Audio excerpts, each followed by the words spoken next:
ورسوله. قال الله تعالى في كتابه الكريم يا أيها الذين آمنوا اتقوا الله حق تقاته ولا تموتن إلا وأنتم مسلمون. أما بعد. Alhamdulillah para jamaah sekalian rahimani wa rahimakumullah. Pertama kita panjatkan puji syukur kita kepada Allah Subhanahu wa taala. Tidak henti-hentinya kita bersyukur kepada Allah atas segala limpahan nikmat serta karunia-Nya. Sampai dengan subuh pagi hari ini kita masih diberikan kesempatan kesehatan oleh Allah untuk bisa melaksanakan serangkaian ibadah kita kepada Allah Subhanahu wa taala. Dari salat subuh kemudian kita lanjutkan dengan tadabbur. Mudah-mudahan serangkaian amal soleh kita yang sudah kita lakukan diterima di sisi Allah Subhanahu wa taala. Amin ya rabbal alamin. Salawat dan salam senantiasa juga kita curahkan kepada Nabi kita Muhammad sallallahu alaihi wasallam, keluarganya, sahabat-sahabatnya serta orang-orang yang mengikuti Nabi dengan baik dan benar. Para jamaah sekalian, kita akan lanjutkan pada ayat yang selanjutnya. Namun sebelum masuk kepada ayat selanjutnya, saya ulangi lagi faedah-faedah yang bisa kita catat ya. Faedah-faedah yang bisa kita catat atau pelajaran-pelajaran yang bisa kita catat ya. Yang pertama ya, kalau kita perhatikan doanya Nabi Ibrahim alaihissalatu wassalam di ayat yang sebelumnya maupun ayat yang kemarin kita baca ya, banyak ataupun mengulang-ulang atau nantinya juga mengulang kalimat Rabbana ya, mengulang kalimat Rabbana ya. Wa id yarfa'u Ibrahimul qawa'ida minal baiti wa Ismailu Rabbana taqabbal minna innaka antas samiul alim. Di ayat yang kemarin juga kita baca Rabbana waj'alna muslimaini laka wa min dzurriyyatina ummatan muslimatan lak wa arina manasikana wa tub 'alaina innaka antat tawwabur rahim ya. Kenapa kemudian kalimat Rabbana ini diulang ya? Yang pertama ya, diulangnya kalimat Rabbana ini menunjukkan bahwasanya butuhnya manusia ini kepada Allah Subhanahu wa taala ya. Butuhnya manusia ini kepada Allah Subhanahu wa taala. Sekaligus juga menunjuk akan melahirkan ya, yaitu tadarruk, idharut tadarruk ya. Dengan mengulang-ulang kata-kata Rabbana ya, itu akan melahirkan tadarruk, melahirkan kerendahan, melahirkan kehinaan kita di hadapan Allah Subhanahu wa taala. Maka dianjurkan kalau kemudian kita berdoa mengulang-ulang ya. Ya Allah, ya Allah, ya Rabbi, ya Rabbi, ya Rabbana, ya Rabbana, diulang-ulang. Kenapa dengan diulang-ulang itu menunjukkan bahwasanya kita ini butuh sama Allah. Ya kan? Kalau kita perhatikan anak-anak kita umpamanya kan, kalau anak-anak kita ini butuh sama kita ya kan, akan berulang-ulang menyebut kita kan begitu ya kan. Pak minta anu Pak ya kan, Pak beri anu Pak diulang-ulang ya, diucapkan terus Pak karena apa? Karena dia butuh ya, karena dia butuh ya kan. Kalau kita kemudian merasa butuh dengan Allah ya, Allah diulang-ulang ya Allah, ya Allah, ya Rabbi ya. Sebelum minta boleh diulang-ulang ya, ya Allah, ya Rabbi, ya Allah, ya Rabbi, ya Rabbana, ya Karim, ya Aziz, ya Ghaffar, ya Rahman, ya Rahim. Diulang-ulang terus Allah Subhanahu wa taala. Ini menunjukkan apa? Karena memang kita butuh sama Allah Subhanahu wa taala, ya. Kalau cuma sudah ya Allah, enggak kurang, kurang apa namanya? Kurang apa namanya? Rasa butuh kita kurang kepada Allah Subhanahu wa taala. Kalau kemudian kita mengulang-ulang itu, maka itu menunjukkan bahwasanya kita ini betul-betul butuh sama Allah. Rasa butuh sama Allah itulah yang juga bisa menjadi salah satu sebab Allah mengabulkan doa kita kan begitu ya. Sebagaimana anak kita ya terus-menerus meminta kita, lama-lama hati kita pun menjadi luluh ya kan. Maunya nggak ngasih, tapi karena anak kita terus mendesak ya kan, Pak beri anu Pak beri ini kan, langsung kita kasih kan begitu ya. Allah pun demikian ya. Kalau kita mengulang-ulang Allah Subhanahu wa taala itu menunjukkan kita ini butuh sama Allah, Allah akan kasih kita. Kemudian kalau kita mengulang-ulang doa itu akan melahirkan tadarruk kita, akan melahirkan kerendahan kita di hadapan Allah Subhanahu wa taala, ya. Maka dianjurkan untuk kemudian mengulang-ulang, ya. Kata Rabbana, Rabbana, ya Rabbana, ya Rabbi, ya Rabbana, ya Rabbi, ya Allah, ya Rabbi, terus diulang-ulang, ya. Kemudian yang kedua, kemarin kita juga sudah singgung bahwasanya itu yang pertama, ya, faedah yang bisa kita ambil. Kemudian yang kedua, minta kepada Allah Subhanahu wa taala agar kita diberikan sabar, diberikan keteguhan, ya. Buktinya apa? Buktinya Nabi Ibrahim minta Rabbana waj'alna muslimaini. Ya Allah, ya Rabb kami, jadikan kami dua orang, ya, ini kami, saya dan Ismail ini dua orang yang berserah diri, ya. Bukan maksudnya Nabi Ibrahim dan Ismail belum berserah diri, tapi minta keistiqomahan untuk senantiasa berserah diri kepada Allah Subhanahu wa taala. Maka faedah yang kedua yang bisa kita ambil adalah butuhnya kita kepada as-sabat, butuhnya kita kepada keteguhan, butuhnya kita kepada keistiqomahan kita di atas kebenaran, butuhnya kita keteguhan di atas Islam, butuhnya keteguhan kita di atas al-haq, butuh, ya. Nabi SAW pun butuh, ya, yang terus mengulang doa beliau, ya muqallibal qulub tsabbit qalbi ala dinik, ya muqallibal qulub tsabbit qalbi ala taatik. Wahai zat yang membolak-balikkan hati, teguhkan saya dalam ketaatan kepadamu. Wahai zat yang membolak-balikkan hati, teguhkan saya dalam melaksanakan ketaatan dan dalam agamamu. Laula an sabbatnaka laqad kitta tarkanu ilaihim syai'an qalila, kata Allah Subhanahu wa taala. Seandainya kami tidak meneguhkan engkau wahai Muhammad, laqad kitta tarkanu ilaihim syai'an qalila. Kamu betul-betul akan condong kepada mereka meskipun cuma sedikit. Tapi karena Allah meneguhkan Nabi Muhammad, enggak jadi. Iya kan? Ditawari Muhammad gini sajalah, ya kan? Ibadah kita gantian saja, ya kan? Saya seminggu, kamu seminggu, kan begitu. Kami ikuti agamamu seminggu, nanti kamu ikuti ajaran kami seminggu. Hampir saja Nabi terpengaruh dengan ini. Kenapa? Bukan beliau ini enggak, tapi beliau berpikir dakwah, kan begitu ya. Seandainya nanti mereka seminggu belajar ngaji sama kita, mungkin mereka berubah, kan begitu ya kan. Seandainya mereka nanti seminggu ikut kita, pastilah mereka akan berubah nanti, dan pasti selamanya akan ikut kita.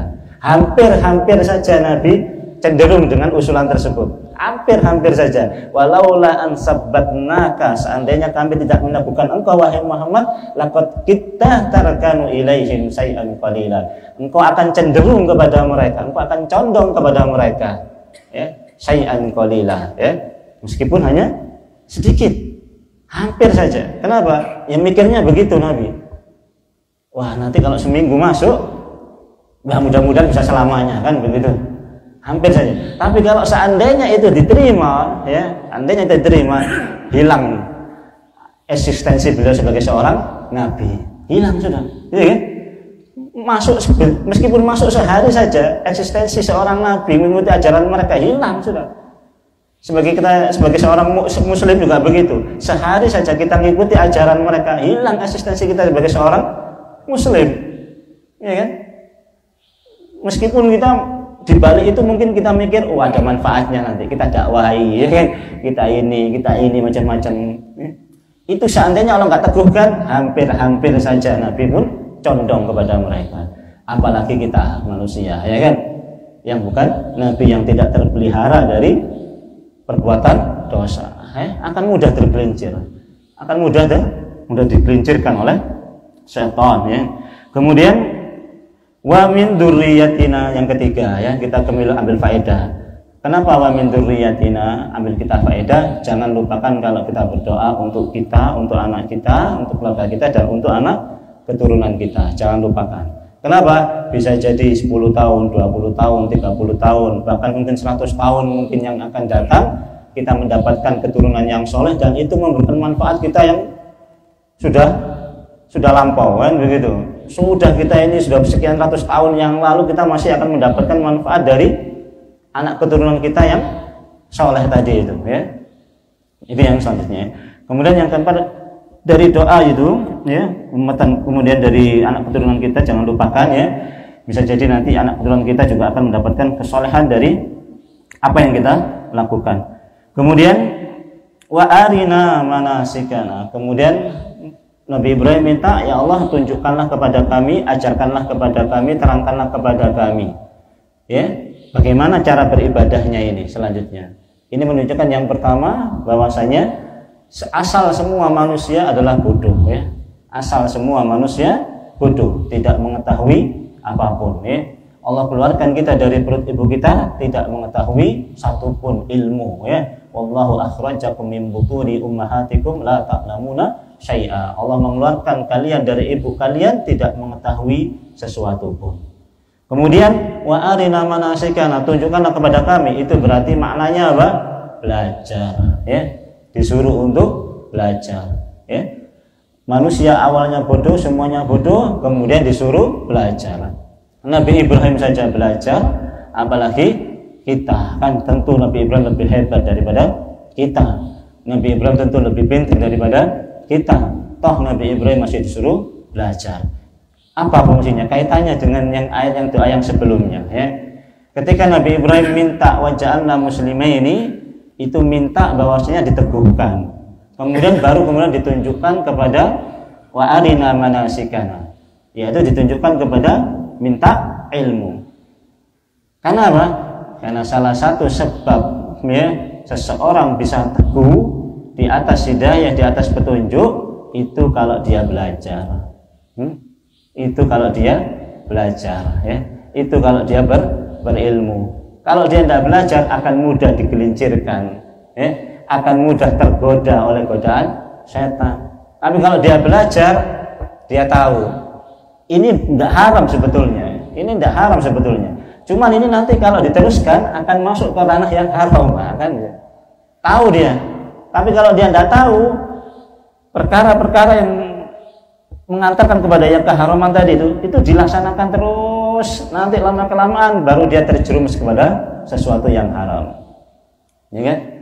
Innal halala bayyinun wa bainahuma umurun mushtabihatun la ya'lamuhunna katsirun minan nas faman ittaqa subhat faqad istabra'a lidini wa irdi wa man waqa'a fi subhat waqa'a fil haram karra'i yar'a hawlal hima yushiku ayyarta'a fihi ala wa inna likulli malikin hima ala wa inna himallahi maharimuhu ala wa inna fil jasadil mudghah idza salahat salahal jasadu kulluh wa idza fasadat fasadal jasadu kulluh ala wa hiya al qalbu ya. Rawahul Bukhari dan Muslim. Innal halala bayyun wa innal harama bayyinun. Yang halal sudah jelas, yang haram pun sudah jelas. Wa bainahuma umurun mustabihatun. Di antara keduanya ada perkara-perkara yang syubhat, yang belum jelas, masih samar-samar antara halal atau haram. Wa bainahuma umurun mustabihat la ya'lamuhunna katsirun minan nas. Tidak banyak orang yang mengetahui perkara ini. Wa man ittaqa syubhat faqad istabra'a lidini wa irdi. Wa man, barang siapa yang menjauhi perkara yang syubhat tadi, faqad istabra'a lidini wa irdi. Sungguh dia telah menjaga kehormatan dirinya dan telah menjaga kehormatan dirinya. Wa man waqa'a fi syubhat, barang siapa yang terjatuh kepada perkara yang syubhat, waqa'a fil haram ya. Bisa jadi dia terjerumus kepada perkara yang haram.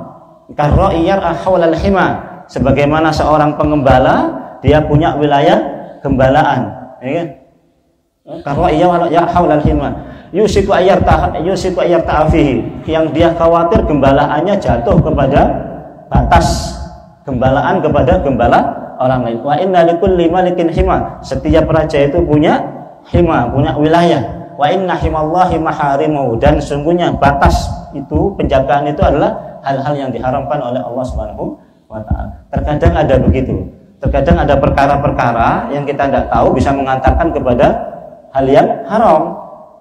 Nah, orang yang berilmu sebelum perkara ini nyampe kepada yang haram, tahu dia, oh ini akan mengantarkan kepada keharaman, tinggal. Ya, tinggal. Kalau tidak tahu, terjerumus dia. Ya. Ada kisah pada ada seorang ulama namanya kalau nggak salah itu Ubaid bin Umar kalau nggak salah, Ubaid bin Umar atau Ubaid bin Umar. Pada waktu itu ada seorang wanita yang terkenal cantik pada waktu itu, terkenal cantik luar biasa. yang dia kalau buka wajahnya pasti laki-laki semua akan terfitnah kena wajahnya, sehingga kemudian dia tutup wajahnya. Suatu hari dia tanya sama suaminya, wahai suamiku, seandainya saya buka wajahku ini, ada nggak laki-laki yang tidak tergoda dengan saya? Kata istrinya tadi. Suaminya bilang ada. Siapa? Itu siapa namanya? Ubaid bin Umar. Ya. Masa? Iya, saya yakin dia nggak akan tergoda.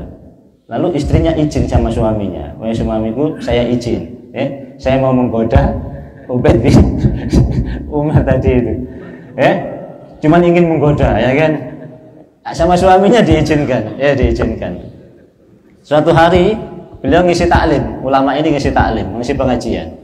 Nah, maka dia ikut di pengajian tersebut. Perempuan tadi dia ikut di pengajian tersebut. Selesai pengajian baru dia tanya, wahai Syekh, wahai Imam, saya ada pertanyaan. Namun pertanyaan saya ini pertanyaan yang menyangkut pribadi. Jadi saya pengennya pertanyaan saya ini saya sampaikan kepada Anda berdua dan tidak didengar oleh jamaah yang lain. Ya? Paham pertanyaannya?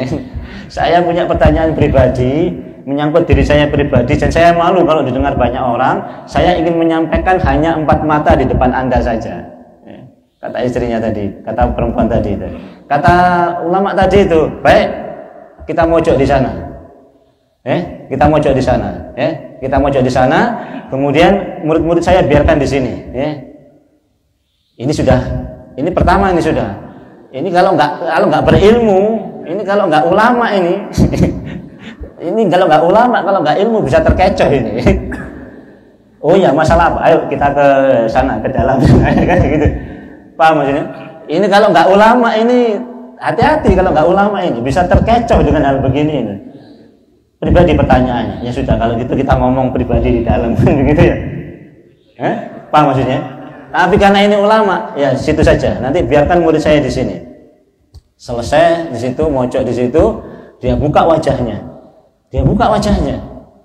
Cantik luar biasa, ini cantik luar biasa. Maka ulama tadi langsung palingkan mukanya. Langsung palingkan mukanya, ya. Langsung palingkan mukanya, langsung ditanya. Pertanyaanmu apa? Pertanyaanmu apa? Ngomong kan gitu. Ini kalau nggak ulama, lihat wajahnya gini, tanya apa? Langsung kelihatan begini, habis sudah, ya kan? Karena ulama, apa pertanyaanmu? Dia bilang apa? Saya tidak ada pertanyaan. Saya datang ke sini, saya merasa simpati sama Anda dan ingin menikah dengan Anda dan ingin menyerahkan diri saya kepada Anda. Padahal dia sudah punya suami. Tujuannya cuma ingin menggoda ulama tadi. Maka ulama tadi menasihati, bagaimana seandainya sekarang kamu ini dihadapkan di alam kubur, datang 2 malaikat menanyakan kamu, apakah kamu masih menginginkan hal seperti ini? Sambil nggak noleh, sambil nggak lihat kan? Tidak, wahai Syekh. Bayangkan sekarang, seandainya nanti kamu masuk di akhirat nanti, kemudian dibagikan catatan amalmu, kemudian catatan amalmu nanti dilempar dari belakang, kamu mau menginginkan hal seperti ini? Tidak, wahai Syekh. Terus dinasihati begitu, akhirnya dia pulang.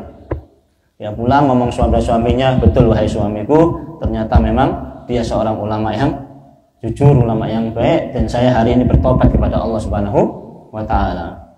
Itu kalau tidak ulama, kalau kita tidak paham ilmu, perkara-perkara yang bisa mengantarkan pada yang haram itu bisa kita terjerumus, iya kan? Banyak itu melalui Jabri, umpama Ustaz Jabri kan begitu kan, bisa jadi kan? Di Jabri, Ustaznya di Jabri, terus konsultasi, bahaya. Kalau ada Jabrian begitu ya ngomonglah sama keluarga, ngomonglah sama istri, kan begitu. Ini ada Jabri tanya masalah ini, oh ya dilihatkan. Ini kalau nggak diperlihatkan, dilayani terus, sedikit demi sedikit masuk. Ini seperti kisah para ahli ibadah yang pernah saya ceritakan kemarin tuh, ya kan? Asalnya cuma dengar suara, lihat orang, terus sampai berzina, sampai akhirnya membunuh. Maka belajar sehingga kemudian dengan belajar itulah kita bisa lebih sulit. Bukannya kita nggak tergoda oleh setan, memang ada hadis dhaif, hadisnya dhaif ya, bahwasanya seorang yang faqih itu lebih sulit digoda oleh setan daripada 1000 ahli ibadah. Pernah dengar hadis begitu? Tapi itu hadis itu lemah ya. Cuma secara makna hadis itu benar. Benernya gimana? Orang yang faqih, orang yang berilmu itu lebih sulit digoda oleh setan daripada ahli ibadah. Lebih sulit. Bukannya nggak bisa digoda, bukan, nggak bisa digoda ya. Cuman sulit. Semakin berilmu semakin sulit digodanya, ya kan? Semakin berilmu semakin sulit digodanya. Tapi semakin nggak belajar semakin gampang digodanya, ya? Maka belajar, semakin belajar akan semakin sulit kita digelincirkan oleh setan, insya Allah. Kita akan bisa tahu dari mana pintu masuknya setan ini, ya kan? Dengan kita belajar.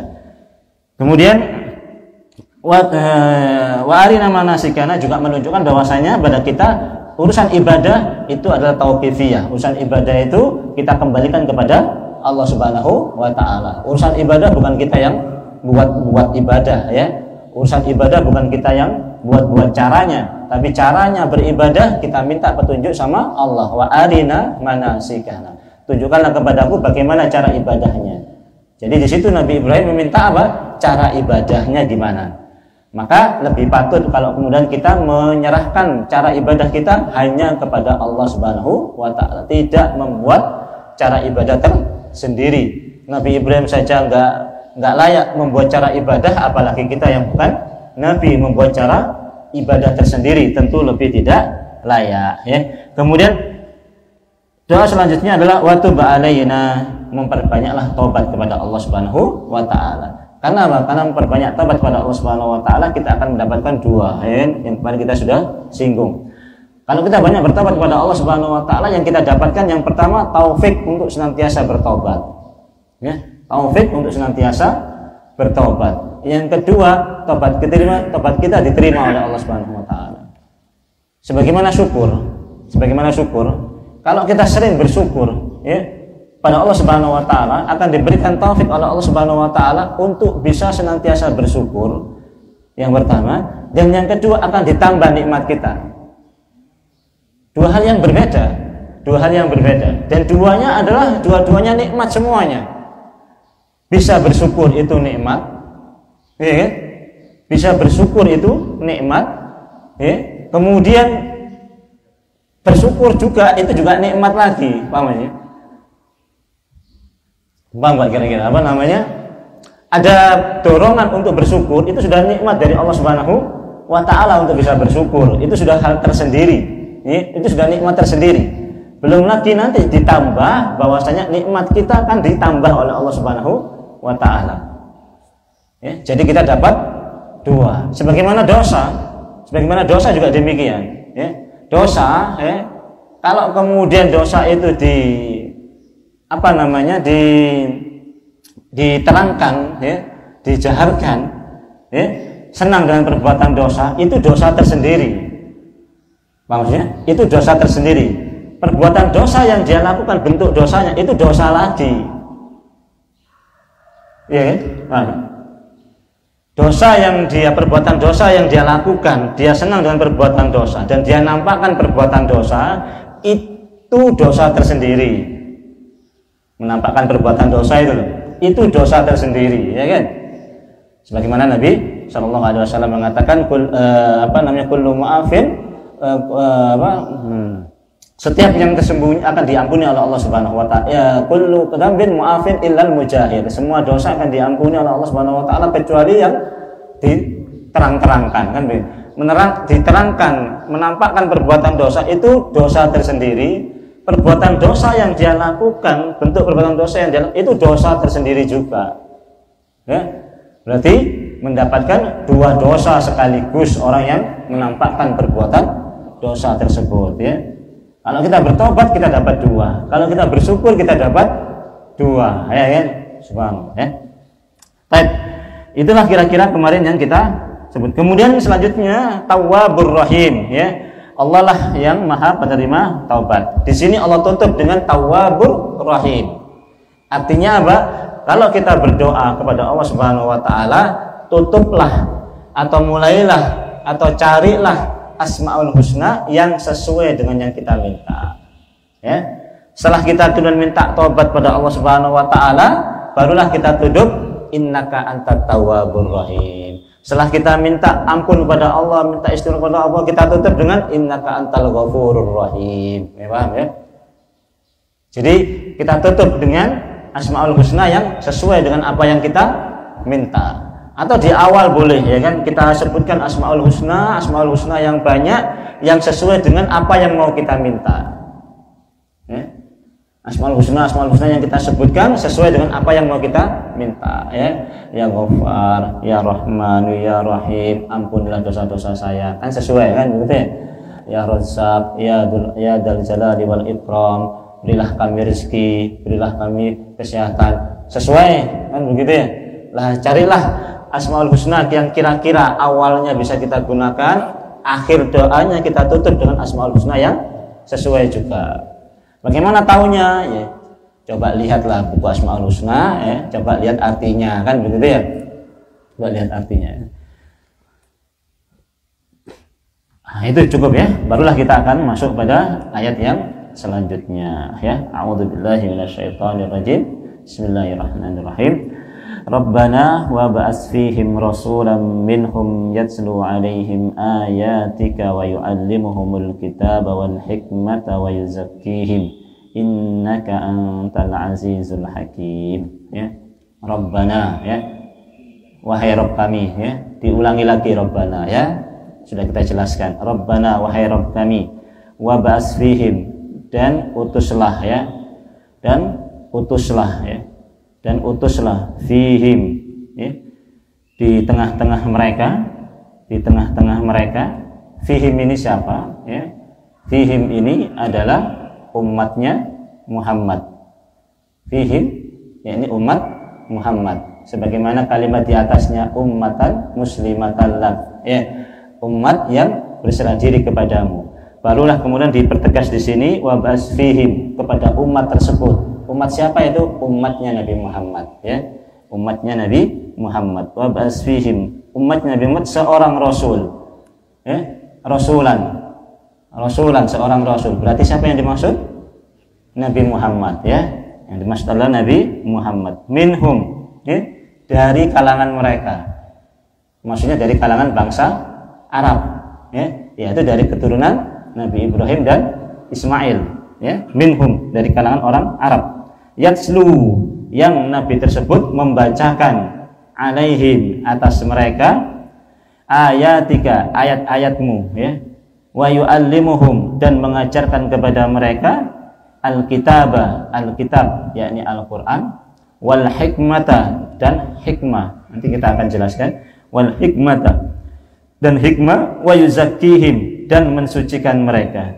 Innaka, sesungguhnya engkau, engkau ya Allah, Azizul Hakim ya, aziz dan maha perkasa, lagi maha mengalahkan dan sebagainya. Al-Hakim, lagi maha bijaksana ya. Rabbana ya, wahai Rabb kami, wabas fihim ya, utuslah fihim, di tengah-tengah mereka ya. Ini kalau kita sedikit perhatian terhadap kalimat yang dipakai ya, ini kita akan jumpai suatu hal yang sesuai ya. Fihim ya, bukan kalimatnya wabas ilaihim ya, utuslah kepada mereka, paham ya? Utuslah kepada mereka, tapi utuslah di tengah-tengah mereka, di kalangan mereka. Kalau kemudian kepada kepada mereka, berarti ini yang diutus khusus untuk golongan mereka saja, kan begitu ya. Tapi kalau kemudian kita pakai fihim ya, maka mereka dan semuanya ya, kemudian mencakup semuanya, bukan hanya golongan bangsa Arab saja. Tapi kalau sudah fihim ya, berarti umatnya Nabi Muhammad semuanya, tidak dari kalangan bangsa Arab saja. Tapi kalau ilaihim, kepada bangsa Arab saja ya. Ini kalau kita mau sedikit perhatikan kalimat yang ada di Al-Qur'an ya. Fihim rasulan, seorang rasul ya. Siapa yang dimaksud ini? Nabi Muhammad. Ini sudah jelas ya, Nabi Muhammad. Kenapa demikian? Karena Nabi kita Muhammad SAW ya, kalau kita baca dalam tafsir Ibnu Katsir maupun dalam tafsir Al-Qurtubi, disebutkan, ya Rasulullah, ditanya Nabi, ya Rasulullah bagaimana keadaanmu dulu, asal muasal keadaanmu ini. Maka Nabi mengatakan apa? Ini ana dakwatu Abi Ibrahim. Saya ini, kata Nabi SAW, adalah hasil daripada doanya Nabi Ibrahim. Wa ba'as fihim rasulan. Kemudian diutuslah Nabi Muhammad. Paham sih? Ini memang karena doanya Nabi Ibrahim. Ini tahun berapa ini coba? Tahun berapa yang doanya Nabi Ibrahim ini?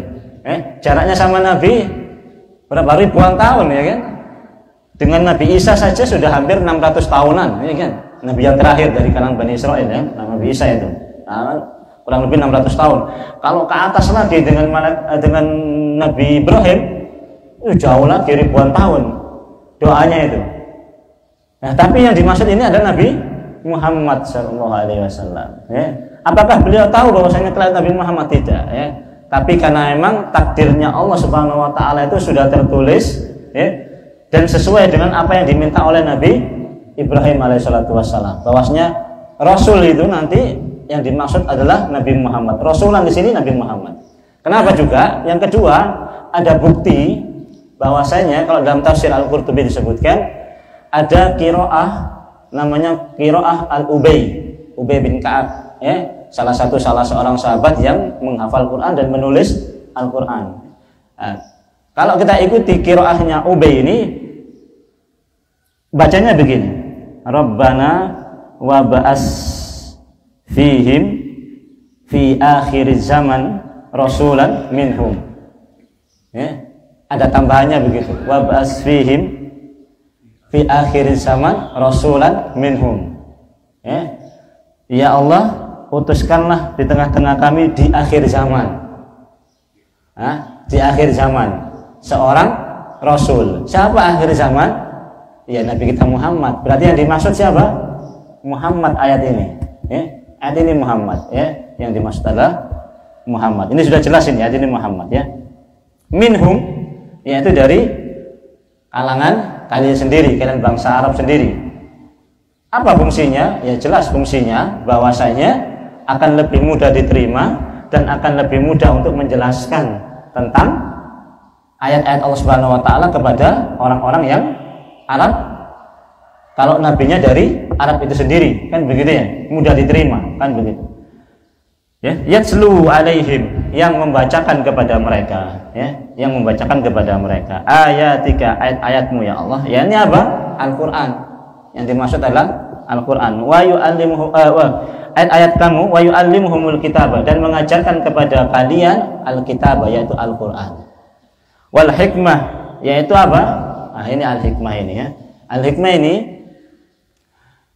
Imam Syafi'i mengatakan bahwasanya yang dimaksud dengan al-hikmah dalam ayat ini adalah sunnah-sunnah Nabi SAW. Imam Malik mengatakan bahwasanya al-hikmah di sini adalah ilmu pengetahuan tentang agama. Ya. Kemudian para ulama yang lain mengatakan bahwasanya al-hikmah ini ilmu tentang kitab itu sendiri. Hikmah di sini kitab, kemudian hikmah. Maka hikmah di sini itu kembali kepada kitab itu sendiri. Ilmu tentang kitab itu sendiri. Apa itu?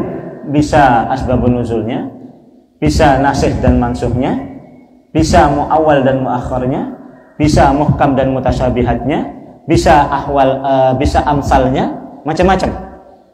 Bisa tadaburnya. Bisa tadaburnya. Sesuatu yang masih sama, sesuatu yang masih tersembunyi dalam Al-Qur'an itu, itulah hikmahnya. Wa yu'allimul kitaba wal hikmah. Kitabnya dijelaskan, kemudian hikmahnya, ilmu tentang kitabnya juga dijelaskan. Berarti orang yang punya hikmah, orang yang paham tentang Al-Quran, plus orang yang paham tentang ilmu yang ada dalam Al-Quran. Apa itu? Tadaburnya, salah satunya. Kenapa? Dari tadabur ini kita bisa mengetahui apa yang tersembunyi dari Al-Quran. Kalau nggak tadabur, nggak tahu kita yang tersembunyi dalam Al-Quran. Betul nggak? Ya? Jadi manfaatnya kalau kita tadabbur ini, kalau kita bisa rasakan sekarang ini, kita ini sedikit-sedikit merenung, ya kan? ya Allah lihat ini merenung, kan begitu ya. Ya Allah lihat ini merenung, ya Allah lihat baca ayat ini merenung. Kalau kita nggak biasa tadabbur, itu nggak muncul itu ya, nggak muncul. Tapi kalau kita sering tadabbur, itu nanti muncul itu. Lihat sebentar malam mau tidur mikir, ya Allah sekarang saya bisa tidur di sini gelap, tapi nanti dikubur lebih gelap lagi, kan begitu ya. Betul nggak? Kalau saya sendiri merasakan begitu. Kalau semakin tadabbur ini, kalau setiap kesempatan itu banyak tadaburnya, banyak merenungnya, ya kan? Nanti apa begitu, ya Allah ini begitu, ya kan begitu ya, tadabbur ya. Maka kemudian wa yu'allimul kitab wal hikmah. Hikmah di sini adalah tadabbur, ya. Hikmah di sini kalau kita bisa bahasakan tadabbur, ilmu tentang Al-Qur'an itu sendiri yang masih tersembunyi. Wa yuzakkihim, dan mensucikan mereka. Mensucikan mereka dari apa? Dari bekas-bekas kesyirikan, mensucikan mereka dari akhlak-akhlak yang buruk dan menggantinya dengan akhlak-akhlak yang baik, ya. Wa yuzakkihim, ya. Yuzakkihim, innaka antal azizul hakim. Sesungguhnya engkau ya Allah Aziz Al-Hakim, ya. Nah, inilah yang bisa kita ini doa Nabi Ibrahim ini, ya, doa pelengkap, ya, doa penyempurna daripada doa-doa yang sebelumnya. Ya, doa minta muslimah ini, doa minta di arina manasikana dan lain sebagainya. Itu kalau nggak ada nabi, kalau nggak ada yang ngajar, bisa nggak? Nggak bisa. Subhanallah, ya, nggak bisa. Makanya Nabi Ibrahim minta apa? Rasul. Minta yang ngajarkan. Percuma saja nanti kalau kita doa minta ini tapi nggak belajar. Bahasanya kan begitu. Nggak ada yang ngajari, nggak ada belajar, percuma. Ihdinas siratal mustaqim terus tapi nggak belajar. Bisa enggak? Ya enggak bisa. Nabi Ibrahim lo minta waja'alna muslimaini laka wa min dzurriyyatina, baru kemudian wa basfihim rasulan. Utuslah kepada mereka seorang rasul ya Allah. Untuk apa? Ngajari mereka ya Allah. Sebab kalau nggak ada yang ngajari, nggak mungkin mereka bisa berserah diri, nggak mungkin mereka bisa istiqomah ya Allah. Tahu Nabi Ibrahim. Subhanallah, ya. Tahu Nabi Ibrahim. Ini maknanya apa? Ya kalau kita ihdinas siratal mustaqim, ya belajarlah, ya kan? Ya. Kalau ihdinas siratal mustaqim terus tapi nggak belajar, dari mana kita tahu mana jalan siratal mustaqim, mana jalan siratal yang nggak mustaqim, ya kan? Maghdub alaihim waraddallin, ya kan? Nggak tahu kita, ya. Subhanallah, ya. Ini doa yang sempurna, doa yang lengkap dari Nabi Ibrahim, ya. Tadabburnya apa? Kalau mau doa yang sempurna, ya, doa yang lengkap, ya. Jangan tenggung-tenggung, jangan nenggung-nenggung doa, ya. Saya lengkap, ya. Saya lengkap, ya. Saya sempurna. Nanti pada pertemuan yang akan datang baru nanti kita akan kupas satu persatu, ya. Kupas satu persatu tentang tadabbur ayat ini. Wallahu taala alam. Aku lupa lihat astaghfirullahaladzim astaghfiruhu innahul ghafurur rahim subhanakallahumma wa bihamdika asyhadu an la ilaha illa anta astaghfiruka wa atubu ilaik. Assalamualaikum warahmatullahi wabarakatuh.